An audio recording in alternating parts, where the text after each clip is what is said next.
Game of Life. I'm your host, Shawn Chhabra. I'm really excited to have Ajay Prasad on the show. Ajay is a serial entrepreneur.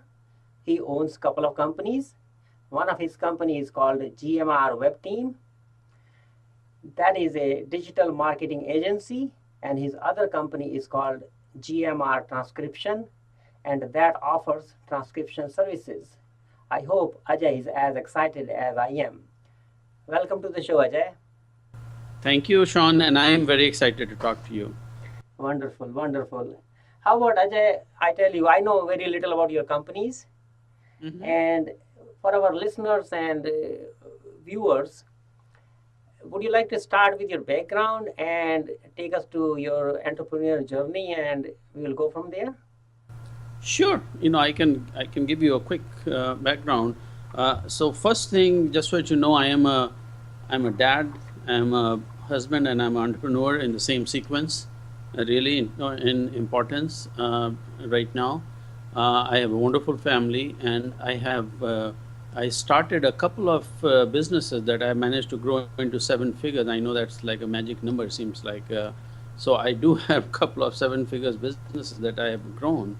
I am not your traditional entrepreneur in the sense that I went to grad school to study business, and then I ended up going to corporations, and I worked for close to 20 years in major corporations like Denny's, where that was actually my first job as in the marketing, and then Mattel Toys, and then I have been to then I was really head of strategy for another restaurant company that had 3 major chains, and then I have also worked for Amoco Gasoline, which is no longer there.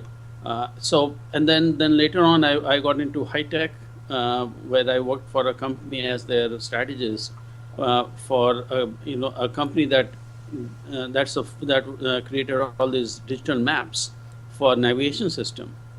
And in between, I was head of a .com company also in Northern California during that .com boom, and that company also busted.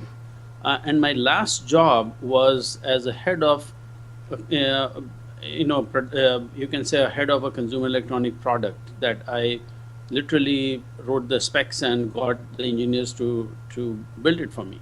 So that was my career in corporate world, and I always wanted to do something on my own. Actually, when I was at Mattel, I resigned to start a business, and it didn't work out. At that time, I just, frankly, I didn't know what to do, and I had no guidance. So after 2 years of blowing everything, I basically had to go back to the job market to support my family. Luckily, I did okay in the corporate world again. And after last time, I just decided that I'm not going to go back to corporation. I'm just going to have my own company. And that's where the journey started as an entrepreneur. This was about 11 years back. I have always done marketing and marketing strategy in my career. So it was very natural for me to start a business in marketing. Now, I started as a consultant, like many corporate people do. And quickly I realized that I didn't want to sell my time, because that is horrendous. I mean, you have only 24 hours, so I don't care how much you charge per hour. You are limiting yourself. And as I started to think about building a company after like 6 months being a consultant, I realized that there was a big gaping hole for when it comes to digital marketing. And knew that I was in between. I was also head of a .com company. So I have, of course, very extensive exposure or experience of managing traditional marketing like TV, radio, and print and all that, and strategy. And I also had experience of digital. Now, when I decided to focus on small and medium-sized businesses, first thing I realized that their traditional marketing did not work. And the reason it didn't work is because they just follow what the large companies do. And there was just too much, frankly, for me to teach them, and then typically speaking, they won't even have the budget. So I realized that digital area is where I can make the biggest difference for the companies. And that's where I started building the digital marketing agency. I would say 6 months into my entrepreneur journey. Um, in the beginning, I started getting a lot of people like me who were in corporation and they wanted to come back and they started to create their own web-based business. Now, strategy-wise, of course, I could explain and I got it, but I had never built a web-based business, so I felt a little bit uncomfortable taking their money for advising and really for marketing their business. So that was the reason why I started GMR Transcription, because in one of my experiences as a consultant, I thought that there was a need for a transcription service that can be very easily uploaded and done, rather than having to go and find a transcriber and all that. And I had no idea how big that will be, but I knew that for consultants there was a need for that. So rather than use my client as the guinea pig, I decided to build this company, which took me, frankly, just with $1,000 investment. I built the GMR transcription, and then I started to market it before I would, and to test or not. Like I said, I thought that it was just for consultants, and actually, once my wife had asked me, it's like, what are you doing with two companies? And I told her that, one day this GM, but then I have a guinea pig to test all these things. Now, luckily, those tests worked very early, very fast, and then there was a much bigger demand than I thought at that time. So, the timing is always a big factor, and the timing was perfect because there were not many players doing what I was doing. So, the transcription business took off, and that helped me because that gave me the confidence that, yes, I can help my client with marketing. So that helped me expand my my services from more like strategy and website design, which I started with, to also start doing marketing, like after 3 years. So for first 3 years, I would do the strategy. I will make sure that they have what I call a web strategy, which is consistent with their overall plan, which frankly most of the small businesses don't even think about. So then in 2000, I would say 9, I started offering marketing also, because by then GMR Transcription was already a 6-figures business, and very actually a 7-figures business, already. So now I knew that what worked, what didn't work. So I started offering to my clients, and to my surprise, my clients, they were very easy taker, because you may know that this is the industry that is filled with fly-by-night operators who come in, who promise something, or they will even the result, but it doesn't mean anything, because I always say for marketing, unless it's bringing more revenue for you, it's a waste of money. I mean, even when people branding, you do that, it's like, no, you can't do branding alone. Small business, that doesn't even make sense. So that's how I did that, and frankly, the success of GMR Transcription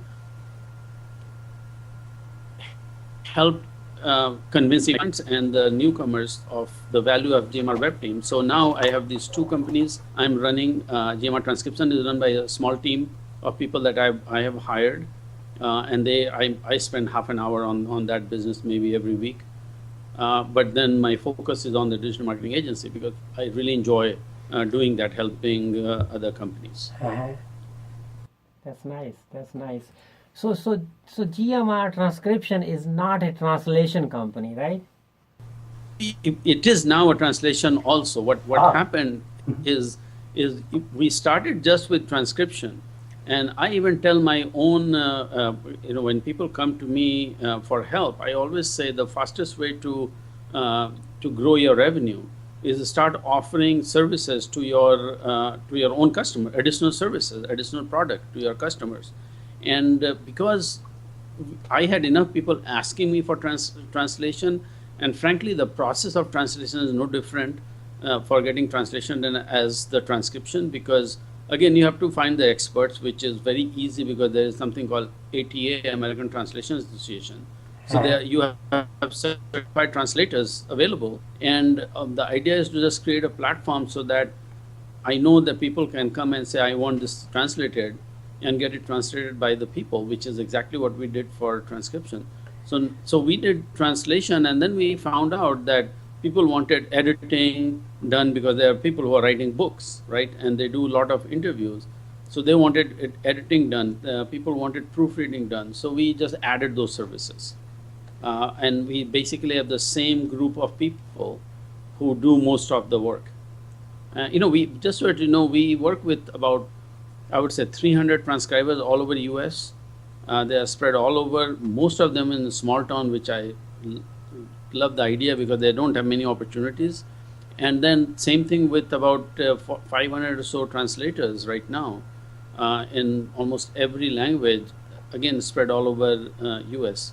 Some of the translators may be outside because we go by the certification by American Translation Association. So I think the ATA is not focused on where you live. Transcription, I tried to get it done in India, and it was so bad that the quality was so bad that we switched to US, and I'm very happy now. Yeah, because if you're a US company here, and if you cannot provide the quality product, like it's not easy to really survive. Even if you survive, it's at least not easy to grow that company to 7 figures. I mean, my attitude also is that I don't want to be in a business unless I'm providing a quality product. Yeah, So why be in business? And that, again, this was just a guinea pig, GMR transcription. So I could have turned it off anytime, knowing that, okay, these things work. But because we provide quality product, and we have, we have great testimonials. We now more than, I would say, majority of the new customers that we get are coming through referrals. The existing client telling us, other people that, this is a company that we use. So now it has a base of, close to I know more than 9,000 registered customers, and so it's kind of running pretty much on its own with the service and all. Of course, we do marketing, so that's where I get involved in doing the digital marketing for this business. All the operational work is done by the team that I have hired, and frankly, I don't even know how to do it. So if they all quit, then I will have a hard time running that business. So would you like to say that the success of that transcription business came from you identified a niche and you just provided a platform, and not only platform, at the same time you provided opportunities to the people who may not have that much opportunity to get the jobs and things like that all over the country in the smaller towns. So it's a win-win situation. At the same time, for your marketing other company, you are able to test all the concepts before you even try to take money from your other good clients. Yeah, and this has been a really serious win-win-win for me. And I always say that good intentions sometimes pay off. and the fact that I was very uncomfortable taking someone else's money and trying a marketing which was untried, and which I won't know whether it will work or not. So that really, and it is a total win-win. Now, even if you can find some people overseas who are competent and give me a break in terms of pricing, I probably still won't go and get the transcription done overseas, because when I see the stories of people who are using our, who are working for us, like as independent contractor, we have transcribers who just want to work enough to make the car payment. We have transcribers who say, hey, we get more work because I have to buy present for my kids for Christmas. I mean, it's just amazing. And then, of course, we have transcribers who this is their profession. They work full time and making a living out of it. And like I said, many, I would say most, a vast majority of them are in small town USA where there are not that many opportunities. You Paying work. You may not have realized, your goal was a smaller goal, but you end up serving the community as a byproduct of this business. That is very true. My goal was was nothing. All I wanted to do is test my market Yeah, yeah. before I offered it to my customers. So that's all. When I started this business, the goal was and to sustain itself, so that I'm not paying money from my pocket. I mean, that was the simple goal that I started with. And like I told you, I told my wife that who knows, I mean, one day it may even make my car payment. Okay, so how yeah, this transcription service. So where are you taking it next? Is there any higher level to this? You know, now that we have that service into translation and proofreading and editing, we, I want to, at this point, I am myself trying to figure out what I want to do next, because how far I can take it. Now I know that since I started this business, there are other companies who have come up, and they are doing, for example, all these VC funded companies in this industry have come in. I never, this, because this was always profitable, it never even occurred to me to go to VCs. But what I'm doing next is, you already probably know there's a huge trend on the smartphone now. With the apps and all the browsing and the work is happening, starting on smartphone. So my next thing is, and it should be up, I would say in a couple of weeks latest, is now we have created app so that which make our customers, they can download the app, and the app itself also has a recorder in there, so they can use the app to record their meetings, interviews, whatever, and then just by few touches they can just upload it into our system for transcription. So that's the next thing which I really feel like it will boost the business, because I know that have majority of the visitors on the website right now are coming from their smartphone, but I also know that we don't get a lot of business from a smartphone. And then again, this is still helping me, because all my clients now, we are talking about the phone apps, that how they need it. And this is another example of trying it first on my own company before I offer to them. So that's the next thing that we are launching, the app, like I said, in the next couple of weeks. And I'm pretty excited. I think that next year will be a big growth for GMR transcription with all the things that we are doing. And then we'll see, where we already have global business coming from, but I will be very honest, we have not really focused on how to really explode this business, because like I said, I spend 30 minutes on this business, my brain, and rest every week, and rest of the time I'm working on my own customer. So that's one of my goal. I have a team in India, right? I have about 100 people that work for me, and that are based in India. The programmers and all that, the technical piece of design and marketing is based there. So I fly there all the time, and this end of October I'm flying back there for a meeting. And my to-do list for the flight is, because that's where you're kind of stuck for 20 hours, cannot do anything.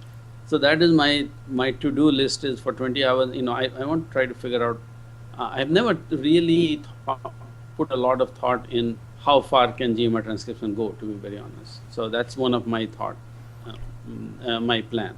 Well, I can tell you some niche actually. Like I'm an author, have written few books, and I publish only in English. So on and off, like people from other smaller European countries and all over the world had been trying to reach me, and I did sell the copyright on some of those countries for some of my books. So they are translating and publishing in their own countries. So out of my word, like a worldwide copyright, I start removing those countries. But think about that. We can partner together and do something like we can have a company and we can start buying copyrights of some of the popular books and translate together and publish for those countries' exclusive market. That's an interesting thought. That's a very interesting thought.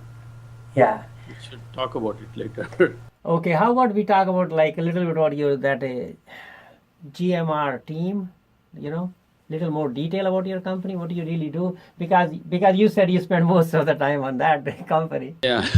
So GMR Web Team, essentially, here's our premise that I literally started this business with, that every small businesses, when I say small, the typically our clients are $5 million to $50 million, and we have some very small also, like couple of 100,000, but most of those are very profitable business, so they can afford to spend money on marketing.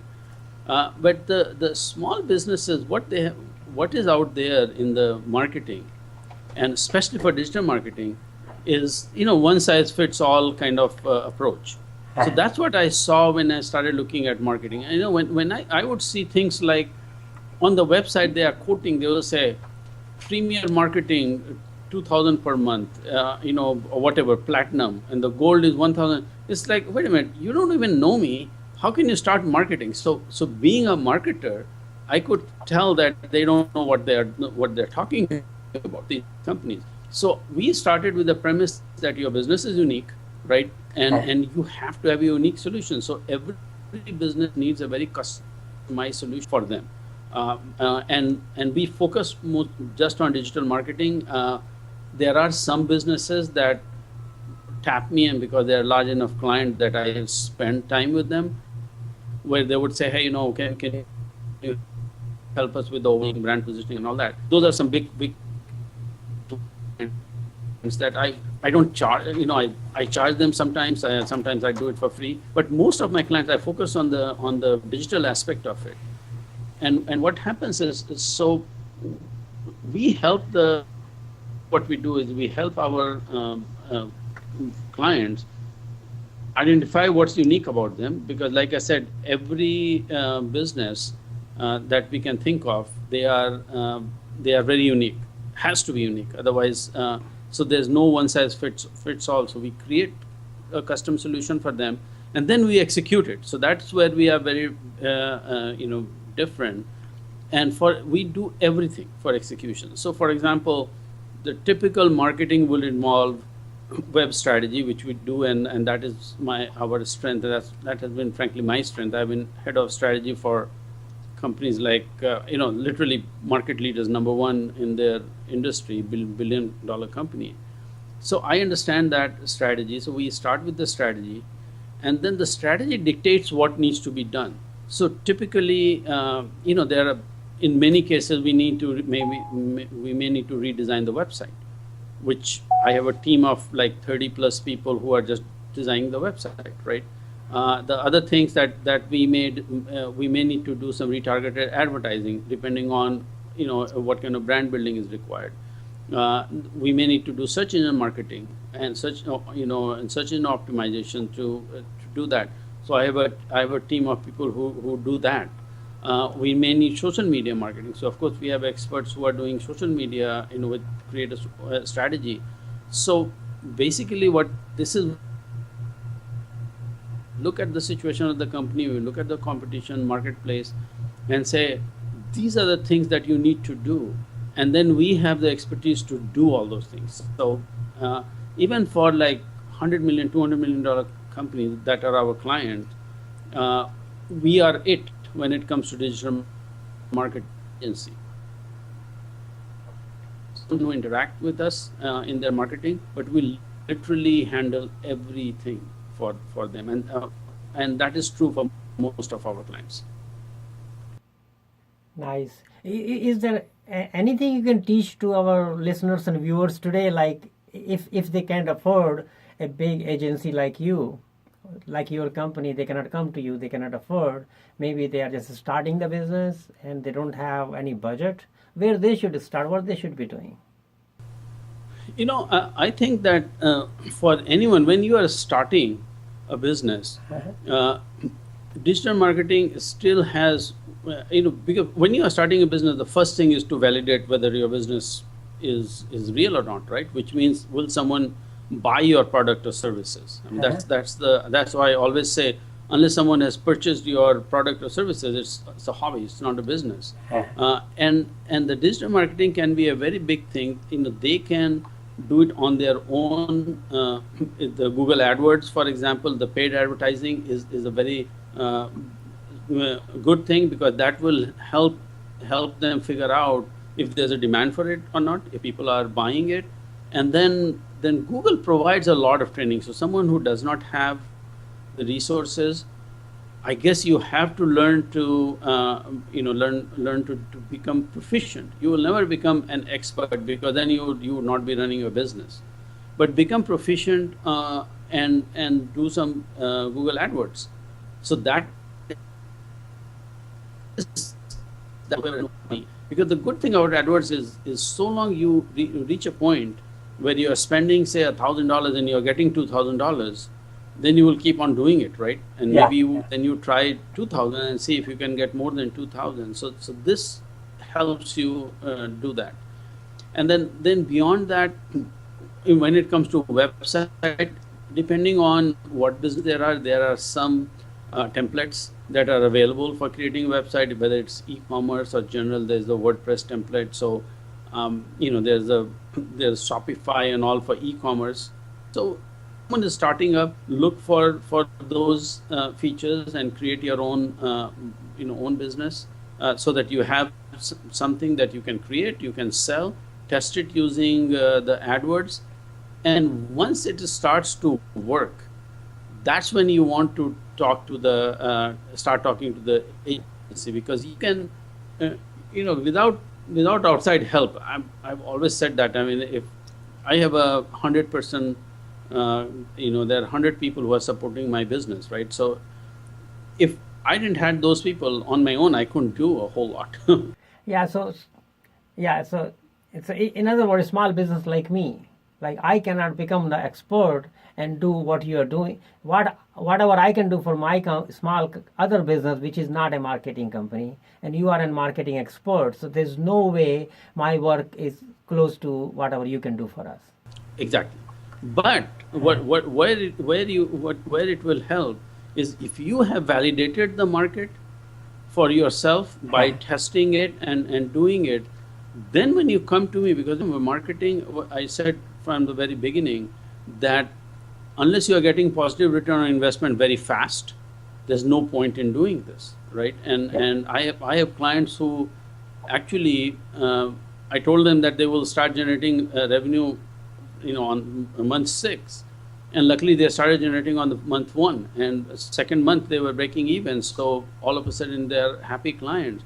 So when you come to, after you have validated the product, so you know that it is selling and people are happy, at that point when you contact an agency like ours, then we can look at a plan and we can say, okay, this is what you need to invest to, and after this investment you should be getting a positive return on investment. So again, I always say it doesn't matter if you have to spend $10,000 a month, so long you know that, okay, in 3 months, after 3 months, you will be getting more than 10,000. So you know that even on month 1, it will not be 0. So you are getting something back, but you know that, say, suppose 3 months or 4 months, whatever, you are definitely going to be making more than what you are spending on marketing.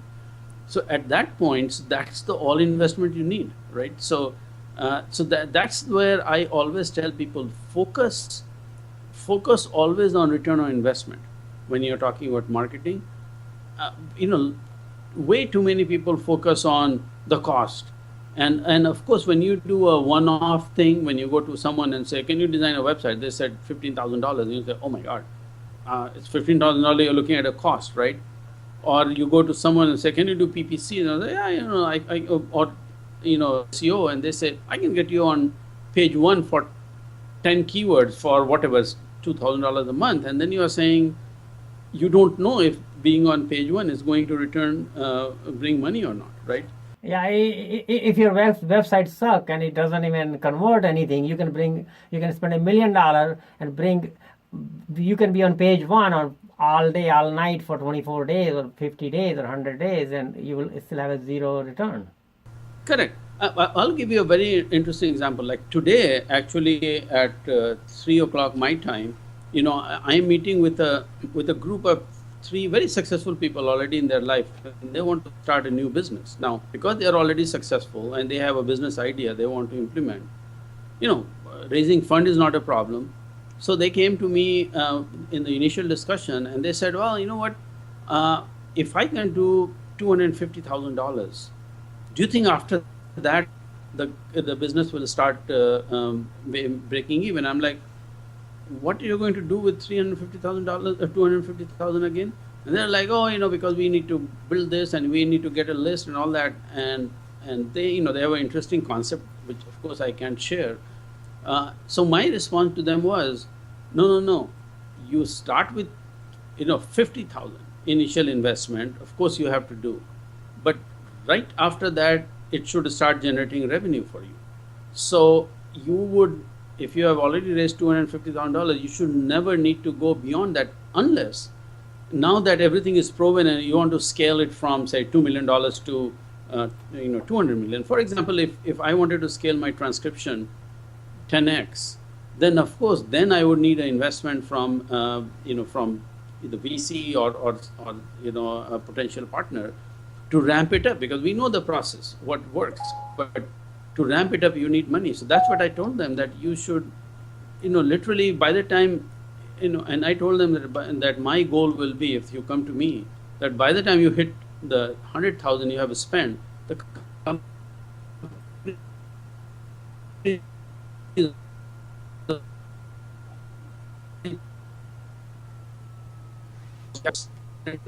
in the .com era, and I was there, and I was a total misfit when I went to Southern California, in the Bay Area for .com, because I always came from a traditional industry where every time you spend on marketing, you needed to show to the management what kind of money you're going to bring back for the company. And when I would go there, and people will say, "I need eyeballs," and I can't even relate to it, because for me, unless it's generating cash for the company, it has no value. So I think that for the entrepreneur, my advice would be, you have to do it on your own, basically, unless you have money. If you don't have money, then you have to validate the business. And once the business is validated, talk to a digital marketing agency and see what kind of budget is required to make it profitable. I will tell you that there are some businesses that I invest in. I have a client right now in Ghana who wanted to come and add a piece to their current business. And because they were not working out, the money was a problem. I could see the potential, and so I ended up investing part of my money, and I'm happy to tell you that it is already generating cash for me. Yeah. Every month. Not a lot of cash, but it has started generating cash, and it can only go up. Yeah, I mean, as long as business is on the positive side, you can do the improvements and tweak the marketing. Correct. Very nice. So how about we switch the topic a little bit? We are close to the end of the show, but I still want to ask you, because you're an immigrant, so have you faced any special challenges as an immigrant entrepreneur, or it have helped you in some way? Actually, when I look back, I don't know if I was naive or I was not paying attention, but frankly speaking, I never felt like I had any special challenge because I was an immigrant. If anything, it helped me, and because I still, my mentor today, and he has been my mentor now for 30 plus years. This is a very interesting story, how sometimes it can help you being an immigrant. So this is my first job, and my boss left after literally my being there for 3-4 months. So during that search for my boss's job for 3-4 months, I was working, of course, doing my job and her job. So I was easily putting 12-14 hours a day, and until the new boss was hired, right? And then I was honestly disappointed, because I thought people will notice and then they will say, "Hey, why do we need to hire this new person?"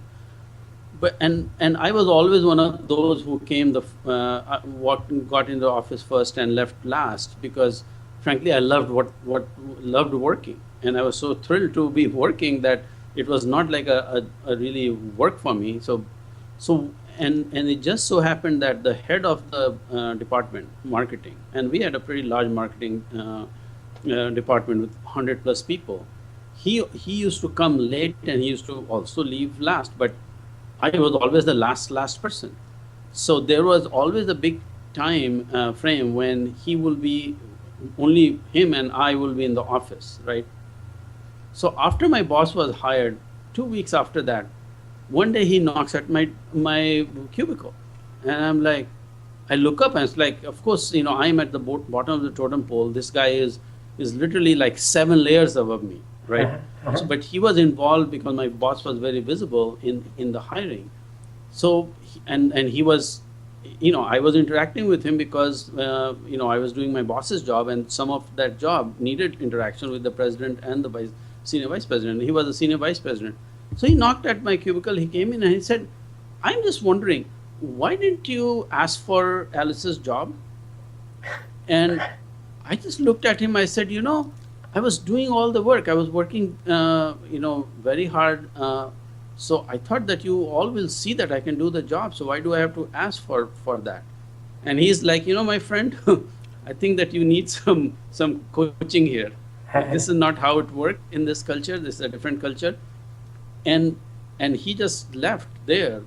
And guess what? Next day, his secretary calls me and says, he wants to set up a monthly mentor lunch with me. So he just took me under his wings because, he could see that I was working very hard and I didn't know the culture here. And he has been one of my best advisor because he's the brightest guy I know. He has wonderful family. He's of course, he's American here. But now, actually, even with my raising my family and the issues with the kids deciding what university to go, because he has raised 2 really successful and wonderful kids, I even for my family stuff, I go to him for his feedback. Of course, I go for business. So being from outside, I don't know, he may have noticed me even if I was Native American because of my work ethics or whatever. But the fact that I was from outside, I know definitely that was one of the big reasons why he took me. And then beyond that, I have done well in the corporate world. I moved up. I moved up really fast. So I can't say that I felt like, I always wanted to be CEO of a company, right? Yeah. And I don't, maybe because of my immigrant status, maybe I couldn't have done it, but I was offered a president job, so I cannot even say that. Before when at the business, I was offered a job as a president for another company.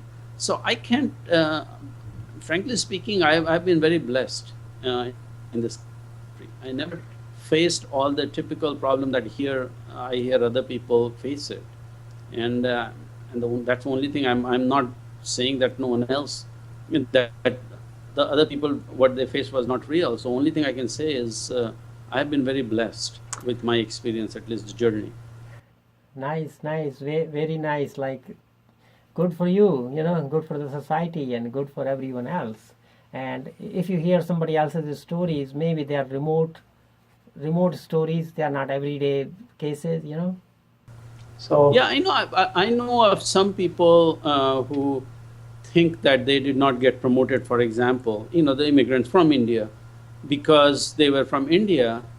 But because I've been in management for so long, and thanks to this gentleman that I was telling you about, and I've hired, and I've been in the decision process of really hiring the vice presidents of the company, I know that they could not.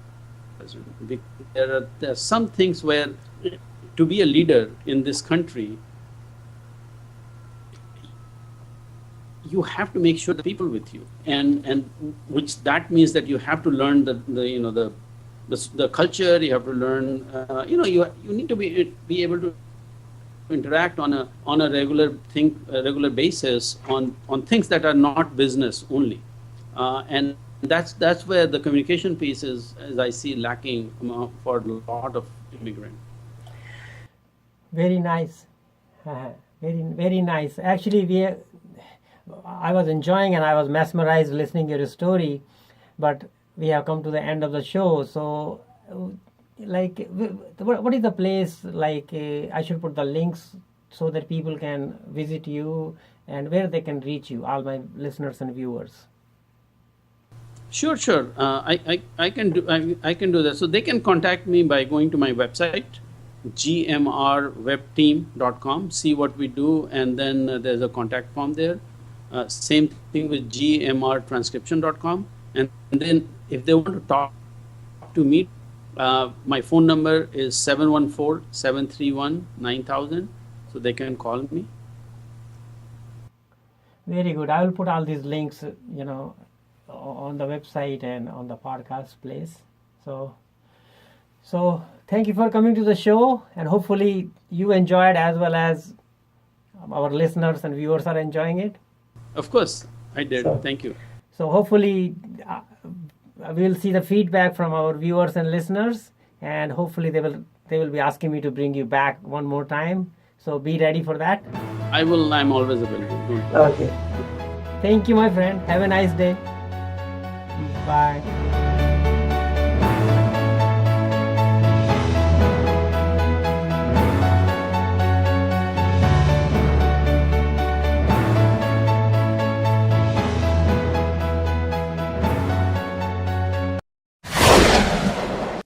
Do not throw that old phone away. Your trash may be hidden gold. We want your old device and will pay top dollar for it. Our process is as easy as 1, 2, 3. We offer no obligation sales. If you have a problem with the price that we gave you, we will return the device to you at no charge. Fast payment, free shipping, free data wipe, risk-free transaction. Buybackqueen.com.